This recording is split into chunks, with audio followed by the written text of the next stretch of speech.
사도신경으로 신앙 고백하심으로 6월 17일 수요일 저녁 예배를 하나님께 드립니다. 나는 전능하신 아버지 하나님, 천지의 창조주를 믿습니다. 나는 그의 유일하신 아들, 우리 주 예수 그리스도를 믿습니다.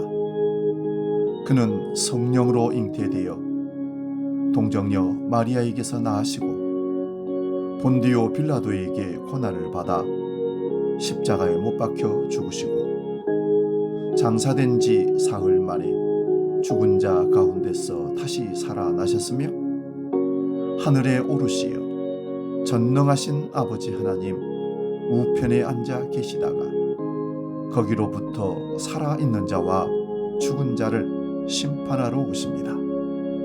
나는 성령을 믿으며 거룩한 공교회와 성도의 교제와 죄를 용서받는 것과 몸의 부활과 영생을 믿습니다. 아멘.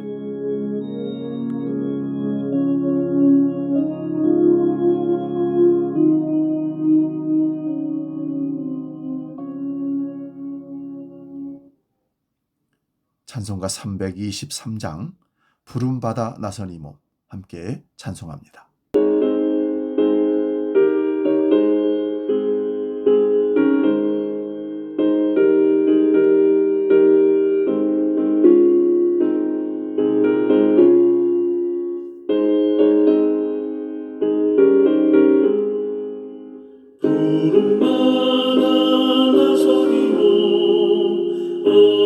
어디든지 가오리다. 괴로우나 즐거우나 주만 따라가오리니 어느 누가 막으리까. 죽음이 늘 막으리까. 어느 누가 막으리까. 죽음이 늘 막으리까. 악을 골짜 흔들어도 목은 들고 가오리다. 소돔 같은 거리에도 살아가고 찾아가서 종의 몸에 지닌 것도 아낌없이 드리리다. 종의 몸에 지닌 것도 아낌없이 드리리다.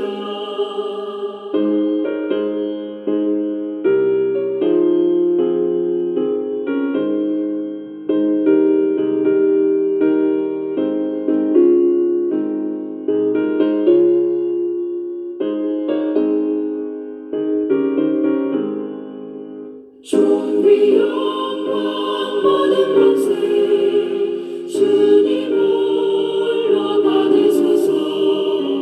멸시천대 십자가는 제가 지고 가오리다. 이름 없이 빛도 없이 감사하며 섬기리다. 이름 없이 빛도 없이 감사하며 섬기리다. 아멘.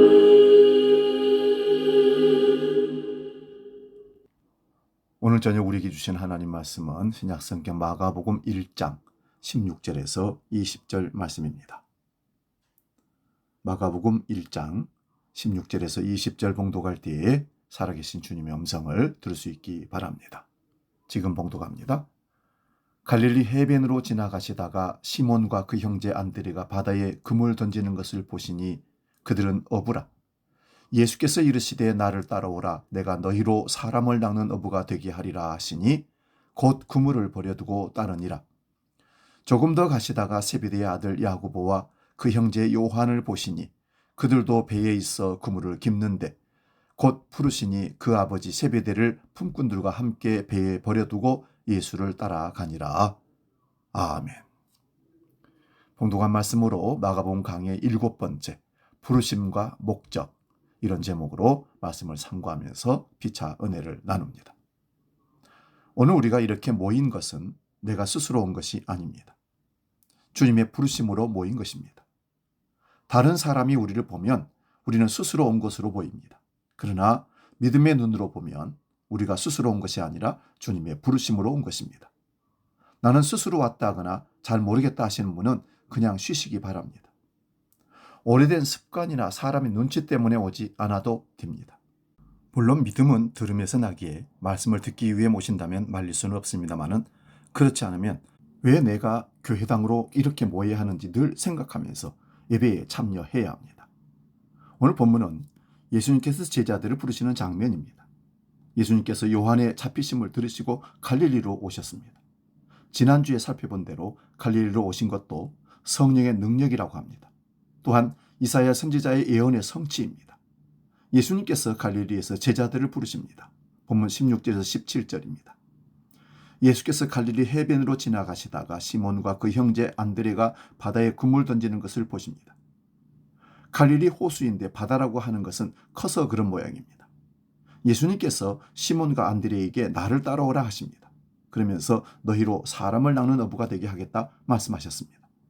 예수님의 이 말씀에 그들이 곧 그물을 버려두고 예수님을 따라갑니다. 본문 19절에서 20절입니다. 시몬과 안드레를 부르신 후에 조금 더 가시다가 세베대의 아들 야고보와 그 형제 요한을 보십니다. 그들도 배에서 그물을 깃고 있었습니다. 예수님께서 곧 부르시니 그 아버지 세베대를 품꾼들과 함께 배에 버려두고 예수를 따라갔다 합니다. 시몬 곧 베드로와 안드레가 형제이고 야고보가 요한이 형제입니다. 예수님께서 이들을 부르시자 배와 그물과 그 아버지와 품꾼들을 다 버려두고 곧 따라 나섭니다. 다른 복음서에서는 그 전에 예수님에 대한 정보가 있는 것으로 나옵니다마는 마가는 그런 내용들 다 생략하고 예수님의 부르심과 즉각적인 응답만 기록하고 있습니다. 여기서 예수님의 부르심을 보려고 합니다. 베드로와 안드레나 야고보와 그 형제 요한이 기도하고 있었던 것이 아닙니다. 자신이 제자나 목사나 선교사로 부름받으려고 한 시도를 한 적도 없습니다. 그런 사명을 가진 적이 없이 대를 이어 가업인 고기잡이를 하고 있는 어부들입니다. 자신의 배가 있다면 상당한 재산이 있는 집입니다. 바닷가에 사는 분들을 알겠지만 자기 배가 있다는 것은 그 당시에 중산층에 속하는 사람입니다. 그런데 그 모든 것을 다 버려두고 심지어 아버지도 버려두고 예수님을 곧 따라 나선 겁니다. 이것은 제자들은 결단과 결심입니까? 예수님의 부르심입니까? 저에게 어떤 분이 문자로 질문이 왔습니다. 요한복음 5장을 보면 베데스다 연못가에 38년 병자를 예수님이 고쳐준 사건이 나옵니다. 이 사건이 오늘도 병자를 고쳐주는 내용으로 설교를 들었다고 하면서 어떻게 해석해야 하냐고 물었습니다. 제가 답변하기를 베데스란 자비의 집이란 뜻인데 자비의 집, 그것도 안식일에 자비도 없고 안식도 없는 유다의 헌신을 보여주는 장면이라고 했습니다. 율법을 따라 안식일을 철저히 지키지만 안식이 없는 곳에서 예수님은 안식이 무엇인지 보여주시려고 안식일에 네 자리를 들고 일어나 걸어가라 하셨던 말씀을 드렸습니다. 요한복음 5장 6절에서 10절을 봅니다. 예수께서 그 누운 것을 보시고 병이 벌써 오래인 줄 아시고 이르시되 네가 낫고자 하느냐?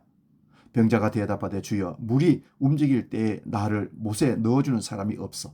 내가 가는 동안에 다른 사람이 먼저 내려가나이다. 예수께서 이르시되 일어나 네 자리를 들고 걸어가라 하시니 그 사람이 곧 나와서 자리를 들고 걸어가니라. 이날은 안식일이니 유대인들이 병 나은 사람에게 이르되 안식일인데 네가 자리를 들고 가는 것이 옳지 아니하니라. 예수님께서 이 병자에게 네가 낫고자 하느냐고 물으셨습니다. 예수님이 누구신 줄 알았다면 네, 제가 낫고 싶습니다. 저를 고쳐주소서 이렇게 말했을 텐데 이 사람은 예수님이 누구신지도 모르기에 물이 움직일 때 자기를 넣어주는 사람이 없었다고 말합니다. 예수님께서 그 사람에게 일어나 네 자리를 들고 걸어가라 하십니다. 그러자 곧 나와서 자리를 들고 걸어갑니다.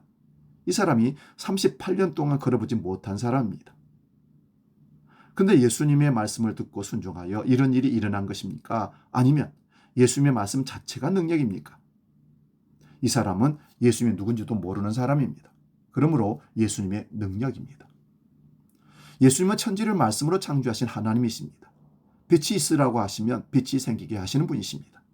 그러므로 천지를 말씀으로 창조하신 말씀이신 하나님께서 타락한 인간을 새롭게 창조하시는 일에는 그 말씀으로만 재창조하는 것이 아니라 말씀이 사람이 되시고 자신의 살과 피를 십자가로 나누어 주시는 방식으로 사람을 새롭게 창조하시는 것입니다. 그러므로 이런 일을 행하심으로 예수님께서 누구신지 알고 믿게 하시는 것입니다. 그러나 예수님의 이런 행위를 보고 율법의 의를 가진 자들은 안식일을 어긴다고 예수님을 미워했습니다. 요한복음 6장 11절에서 18절을 보면 안식일에 병 고침을 받은 후에 자기 침상을 들고 가니 유대인들이 왜 안식일에 짐을 들고 가느냐고 묻습니다. 이 사람은 예수님이 누군지를 모르기에 나를 낫게 한 그가 자리를 두고 가라 하더라 대답을 합니다. 유대인들이 그가 누구냐고 묻지만 이 사람은 예수님을 모릅니다. 예수님께서도 그 자리를 피하신 것입니다. 그 후에 성전에서 예수님께서 그 사람을 만나서 네가 나았으니 더 심한 것이 생기지 않게 다시는 죄를 범하지 말라고 말합니다. 여기서 다시는 죄를 범하지 않는 일이 무엇일까요? 참된 안식을 주시는 분이 누군지를 알고 믿으라는 말씀입니다. 그러자 이 사람이 자기를 고쳐준 분이 예수님이라고 합니다.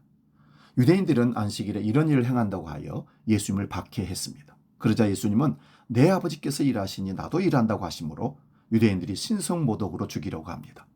이 정도로 예수님을 몰랐습니다. 38년 된 병자의 고침을 말씀드리는 이유는 제자들을 부르시는 모습과 연결하여 보기 위한 것입니다.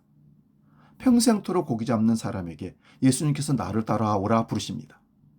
그러나 곧 배와 구물과 아버지와 품꾼조차 버려두고 곧 예수님을 따라간 것입니다.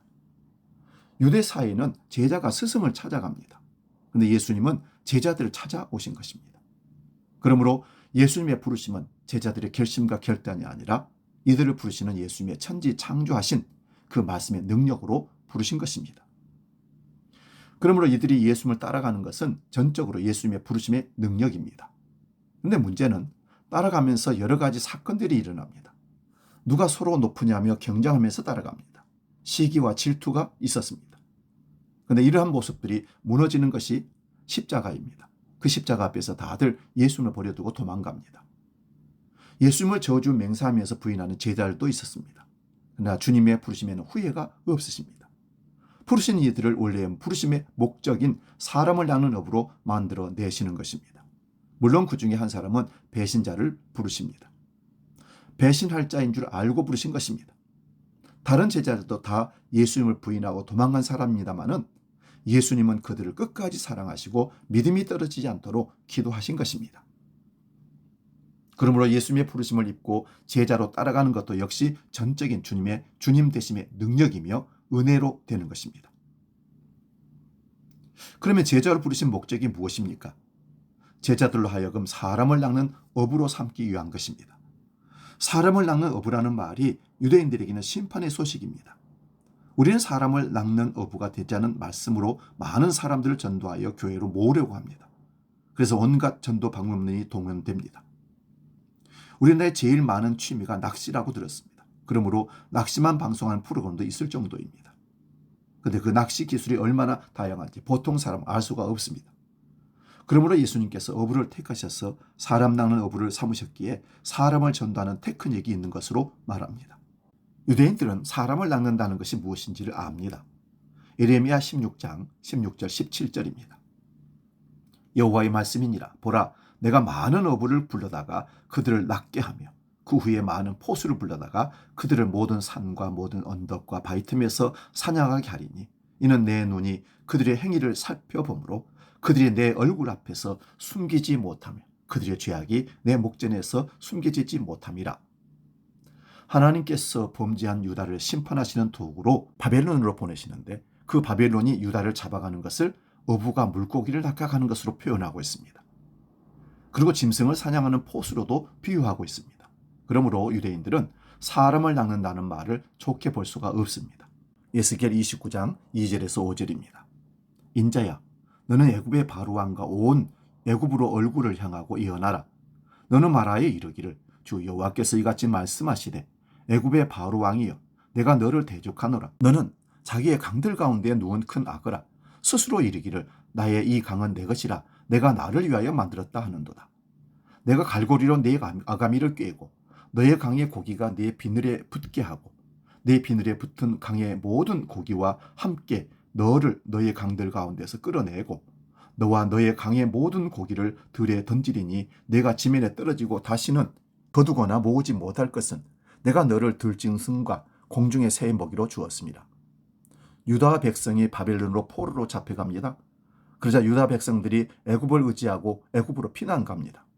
그러므로 하나님께서 애굽의 바로 왕이 나일강을 자기가 만들었다고 교만을 떨기에 바로 왕을 악으로 비유하여 갈고리로 아가미를 깨어서 끌어내고 강의 물고기들 곧 용사들도 그 비늘에 붙게 하여 들에 던져버리겠다 합니다.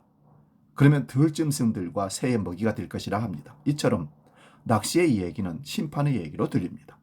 그럼 왜 애굽을 이렇게 하는 것입니까? 이어지는 6절에서 16절을 보면 유다가 애굽을 의지하기 때문에 그렇게 하신다고 말씀합니다. 이스라엘 족속에게 애굽은 갈대 지팡이라 합니다. 의지하려고 손으로 잡으면 그것이 부러져서 어깨를 찢고 모든 허리가 흔들리게 될 것이라 합니다. 그러므로 하나님은 자기 백성들이 애굽을 의지하지 못하도록 애굽을 미약하게 해버리는 것입니다. 우리가 믿는 것이 이 세상에 속한 것이라면 이 세상이 망하게 되는 것입니다. 그러므로 세상이 망하는 이유는 하나님의 백성이 더 이상 세상을 의지하지 못하게 하기 위한 것입니다. 그 방법이 낚시로 바로 왕과 그 신하들을 광야로 던져버리는 것입니다.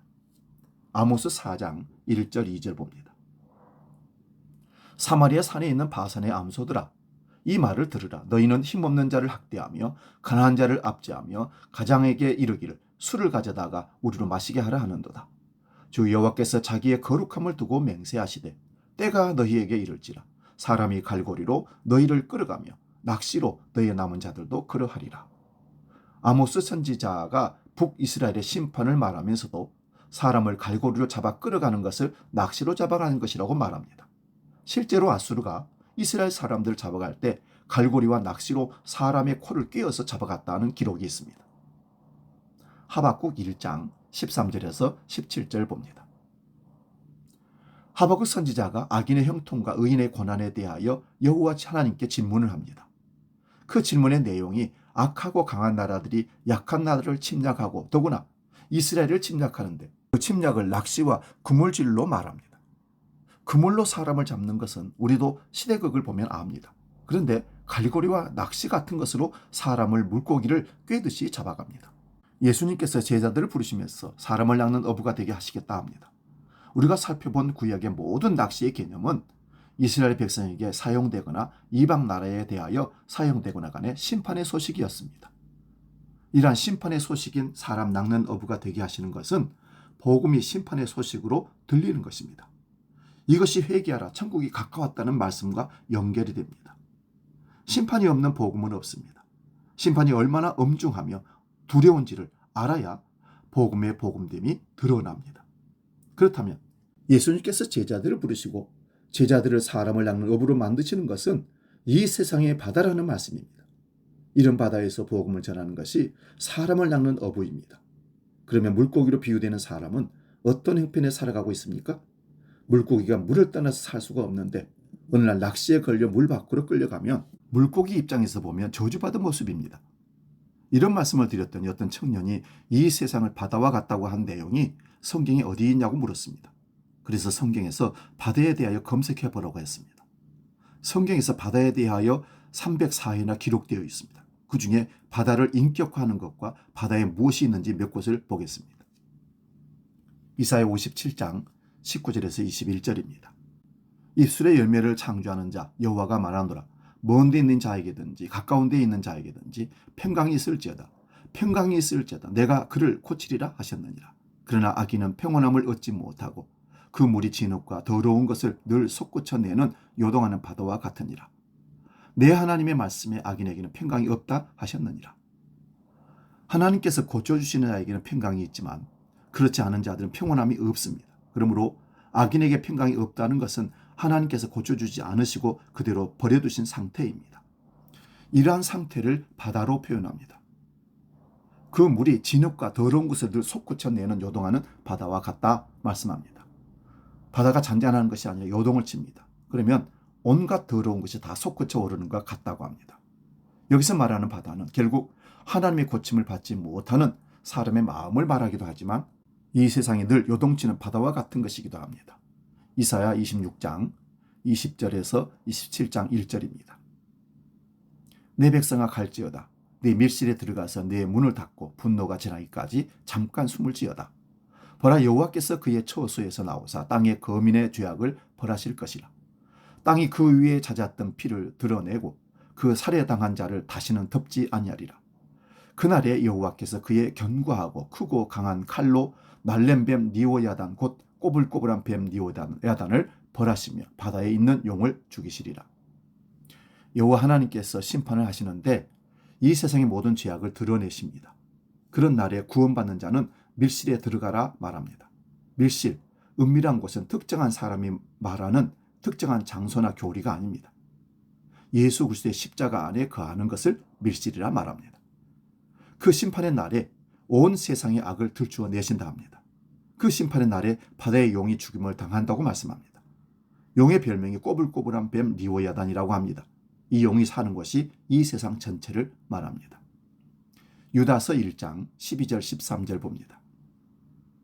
그들은 기탄 없이 너희와 함께 먹으니 너희 애찬이 암초요 자기 몸만 기르는 목자요 바람에 불려가는 물 없는 구름이요 죽고 또 죽어 뿌리까지 뽑힌 열매 없는 가을나무요 자기 수치의 거품을 뿜는 바다의 거친 물결이요 영원히 예비된 캄캄한 흑암으로 돌아갈 유리하는 별들이라. 주 예수 그리스도를 부인하는 거짓 선생들을 자기 수치의 거품을 뿜는 바다의 거친 물결로 말하고 있습니다. 바다의 특징으로 거짓 선생들의 모습을 말합니다. 이런 세상에서 복음을 전하는 것은 마치 어부가 낚시를 하는 것과 같은 것입니다. 구약에서 살펴본 대로 사람을 갈고리와 낚시로 깨어가는 것은 심판의 소식이라 했습니다. 그러므로 예수님께서 제자들을 부르시고 사람을 낚는 어부가 되게 하신다는 것은 이 세상 사람들에게 미끼를 던져서 교회로 사람을 많이 모으라는 얘기가 아니라는 얘기입니다. 이 세상 심판이 왔다는 소식을 전하는 것입니다. 이 세상 전체가 교만과 요란함과 수치의 거품을 뿜어내는 멸망당할 바다라는 것입니다. 경제를 말하고 통일과 세계 평화를 말해도 사람들에게는 예수 그리스도 십자가는 꺼리는 소식입니다. 그러나 예수님은 오늘도 복음으로 자기 백성들을 낚아내셔서 바다가 없는 곳에 넣어주십니다. 마지막으로 요한계시록 21장 1절을 읽고 말씀 마무리합니다. 또 내가 새 하늘과 새 땅을 보니 처음 하늘과 처음 땅이 없어졌고 바다도 다시 있지 않더라. 새 하늘과 새 땅에는 처음 하늘과 처음 땅이 없어졌습니다. 바다도 다시 있지 않다고 합니다.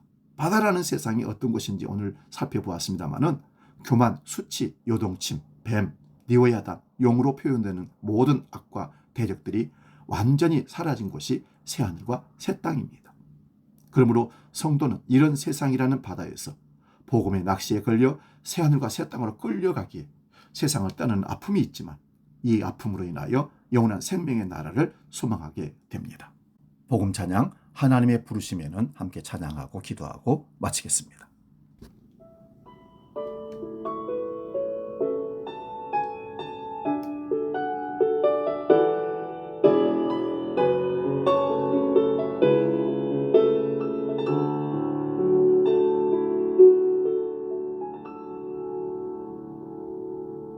하나님의 부르심에는 후회하심이 없네. 내가 이 자리에 선 것도 주의 부르심이라.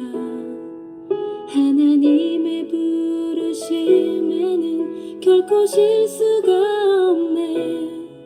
나를 부르신 하나님의 신실하심을 믿네.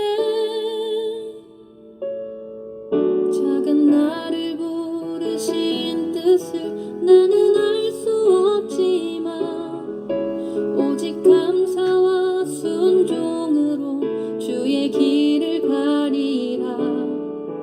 때론 내가 연약해져도 주님 날 도우시니 주의 놀라운 그 계획을 나는 믿으며 살리. 날 부르신 뜻 내 생각보다 크고 날 향한 계획 나의 지혜로 증량 못하나 가장 좋은 길로 가장 완전한 길로 오늘도 날 이끄심이네.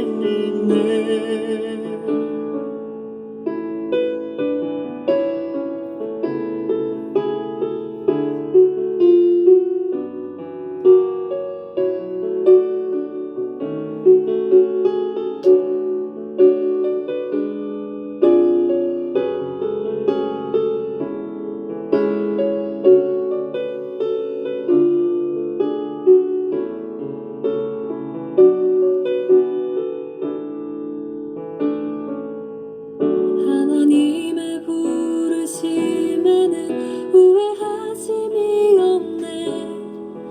내가 이 자리에 선 것도 주의 부르심이라. 하나님의 부르심에는 결코 실수가 없네. 나를 부르신 하나님의 진실하심을 믿네. 작은 나를 부르신 뜻을 나는 알 수 없지만 오직 감사와 순종으로 주의 길을 가리라. 때론 내가 연약해져도 주님 날 도우시니 주의 놀라운 그 계획을 나는 믿으며 살리. 날 부르신 뜻 내 생각보다 크고 날 향한 계획 나의 지혜로 증명 못하나 가장 좋은 길로 가장 완전한 길로 오늘도 날 이끄심이네. 기도하겠습니다. 살아계신 아버지 하나님, 주님은 제자들을 찾아가 그물을 버리고 따르게 하신 것처럼 오늘 저희를 세상 바다에서 복음의 그물로 건져주심에 감사를 드립니다. 저희의 결단이 공로가 아니라 주님의 전적인 능력의 말씀으로 우리를 부르셨사오니 오직 주님만을 의지하며 나아가게 하여 주옵소서. 요동치는 이 세상의 악과 수치를 복음의 빛으로 보게 하시고 심판 가운데서도 영원한 생명을 향해 걷게 하여 주옵소서. 우리의 삶이 비록 세상에 있으나 주님 부르심을 따라 사람을 낚는 업으로 참된 안식을 선포하는 증인으로 살게 하여 주시옵소서. 이제는 길이요 진리요 생명이시며 우리의 복음의 주체가 되신 예수 그리스도의 은혜와 아버지의 크신 사랑과 성령님의 감동, 교제, 역사 충만케 하심이 이 시간 주 앞에 기도하고 찬송하고 말씀 상고하고 결단한 모든 권속들 머리 위에 지금부터 영원히 함께 하시기를 간절히 축원하옵나이다. 아멘.